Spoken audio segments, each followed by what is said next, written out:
We are going to move on with Radiance's Commedia all'Italiana set with number 20 in this set, which is Il Mattatore, which has Vittorio Gassman, who plays Gerardo, an aspiring actor who's just horrible at what he does. We see at the beginning he's just not he's not well received by the general public, although he tries his hardest, it just doesn't come across. And when he is asked to imitate somebody from a specific region, because he has a knack with accents, he finds himself on the wrong end of a con and in jail for a number of months. When he gets there, he meets a bunch of people, discovers a different kind of lifestyle, and when he is released from prison, meets up with one of his own cellmates and then becomes a con team. Spero non ho capito bene, ma questo forse nasconde tentativo corruzione. No, corruzione no, dottore. Io vorrei solo che lei potesse aiutarmi. Two people building their way up. First of all, it's just meals, little things,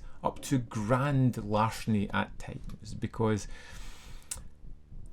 they just feel that they've got a knack, a passion together. I really loved Il Mattatore, also known as Love and Larceny. I thought Vittorio Gassman was a wonderful lead, charismatic, was able to turn his hands at lots of things, feels very energetic. I was just someone that I really liked. Adesso ci sono. Tu sei Gerardo l'artista. Ah, ce l'hai messo a riconoscere. Mannaggia. I like the structure of the story, how we start off with him settled down, married, he has a past behind him, and as he tells his story, we jump into the flashback of the movie, learning how he started off at one place and how he ended up where he ends up at the end of the film. And it's watching this character create these wonderful cons, putting them into action, narrating us through the story as he moves through the world, taking advantage of people, but using his acting ability and viewing it as people finally believing him as a great performer, as something to herald as being fantastic, which I really enjoyed. I loved the relationship between a lot of the characters. We have his mentor who kind of shows him the ropes of being a con man, how he moves on from there and attaches himself to another woman as they create more elaborate cons and kind of move through this. Ma tu del brillante, che ne sai? Niente, dico soltanto che non può essere dove tu l'hai lasciato. Perché?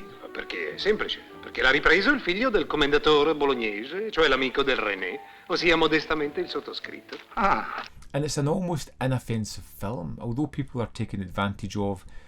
I didn't really care because I was on the journey of these people, and I think a lot of that's through the performance of Gassman, who is just phenomenal. The big smile, the larger than life energy that he has, it's the hand movements, he's constantly all over the place with a boundless energy, and he just brings everything together. Again, this is directed by Dino Risi, who seems to have a grasp on exactly what these kind of films are, able to bring out the wonderful performances.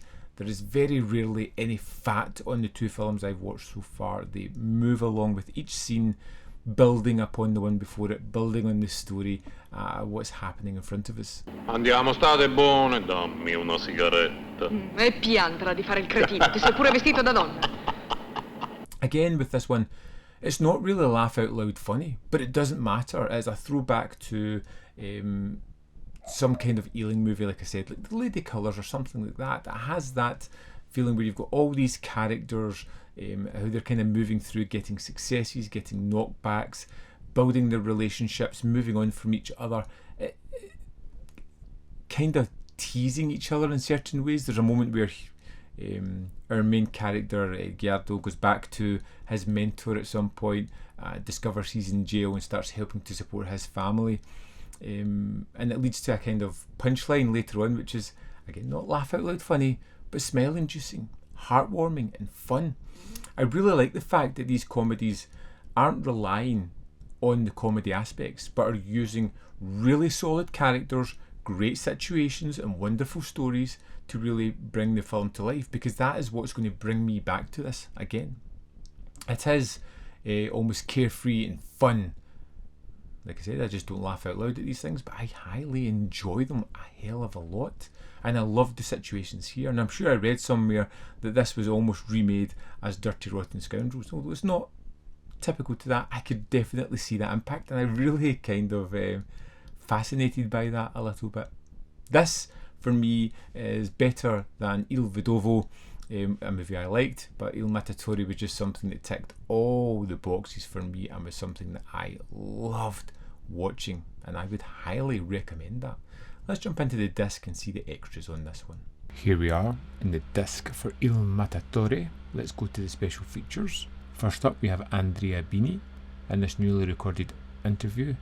Andrea Bini, author of Male Anxiety and Psychopathology in Film, Commedia Italia Style, discusses Il Mattatore, Vittorio Gassman and Dino Risi, recorded exclusively for Radiance. This is 23 minutes and 45 seconds, and it touches on, like it says, both Gassman and Risi, as well as some of the other actors in the film and its impact that it had. Speaking with Gassman, in this documentary, Dino Risi recalls his decades-long relationship with Vittorio Gassman. Risi is interviewed by his son Marco, and Gassman appears in archival footage. Please note that it reveals plot twists for Il Sorpasso and Lost Soul, and this is 30 minutes 46 seconds, and it's really great because you get to hear from the director's own mouth his tales of Gassman, why he liked them so much, how the partnership worked between them, and you get to see a father-son relationship as well. Really great. Next we have director Michael Hazanavicius. We have the Academy Award-winning director talking about his appreciation for Il Mattatore, Vittorio Gassman, and the influence this film had in the works of Dino Risi have had on his career. And this is 24 minutes 27 seconds, and it's really interesting because this is someone that's like always loved this movie. It's someone who just discovered it in, I think it was 2004 he mentions. Even ideas about a remake with Dujardin, and yeah, just talking about his love for the film, which is great. There is also the trailer, which is 4 minutes 15 seconds, and that's the extras for Il Mattatore. So there we have it, number 20 in the Radiance collection. 2 films into this set, I'm won over. I was completely misled, probably by my choices of film on Italian comedy. I would definitely welcome more movies like this. I've got one more to go, Il Sorpasso, which I cannot wait to visit now. I'd love to know your thoughts on Il Mattatore. Let me know in the comment box below whether you love it, hate it, fall somewhere in the middle, where you think it lands in this set. I would love to know. And if you haven't picked this set up, are you going to? Drop a comment down there.